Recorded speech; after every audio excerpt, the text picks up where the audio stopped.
राज्य मंत्री पंकज गोयल ने नागपुर में कहा है कि विदर्भ और मराठवाड़ा में फसलों को भारी नुकसान हुआ है। सोयाबीन और कपास पर येलो मोज़ेक बीमारी का भी असर हुआ है और इसका अहवाल राज्य सरकार को सौंपा गया है। उन्होंने आश्वासन दिया कि केंद्र सरकार से मदद मिलती हुई तुरंत किसानों तक पहुंचाई जाएगी।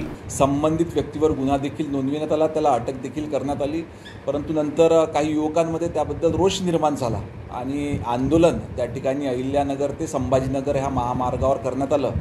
नंतर त्या ठिकाणी बराच वेळ वाहतूक बंद असल्यामुळे पोलिसांकडून सौम्य लाठीचार्ज करण्यात आला, परंतु सर्व परिस्थिती आता नियंत्रणात आलेली आहे। आणि आजच्या या अनुषंगाने हे सांगा की नागरिकांनी याबद्दल कुठेही अफवांवर विश्वास न ठेवता, आता 2 ऑक्टोबर आहे, गांधी जयंती येणार आहे, इतकं चांगलं वातावरण आपल्या राज्यामध्ये शांततेचं असताना काही चुकीच्या लोकांमुळे कुठल्याही अफवांवर विश्वास न ठेवता नागरिकांनी शांतता बाळगावी। प्रशासन, विशेष करून पोलीस प्रशासन याच्यावर पूर्णपणे लक्ष ठेवून आहे की महाराष्ट्रामध्ये असलेली शांतता ही कोणीतरी त्या ठिकाणी बिघडवण्याचा प्रयत्न काही समाजकंटकांकडून होतोय का, काही संघटनांकडून होतोय का, याचा शोध त्या ठिकाणी घेतला जात आहे।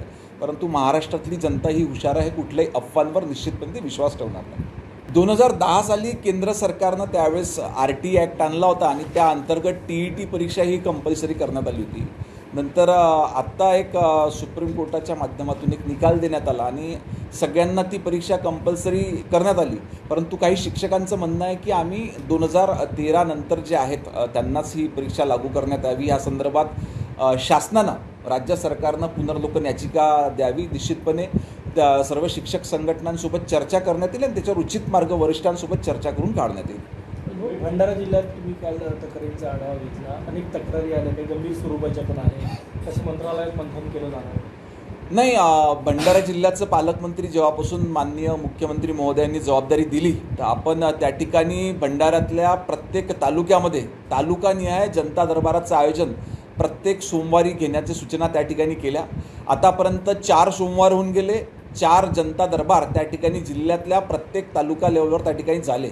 यामध्ये तक्रारी प्राप्त झालेल्या आहे आणि सांगताना आनंद होतोय की जवळजवळ 70 ते 80% तक्रारींचं आपण निराकरण देखील प्रशासनाच्या माध्यमातून त्या ठिकाणी केलेलं आहे। परंतु उर्वरित ते 30% तक्रारी ज्या आहेत त्या प्रलंबित का बरं आहे, त्याचा आढावा घेण्याकरिता आज बैठक भंडारा जिल्हा प्रशासनासोबत आपण आयोजित केली।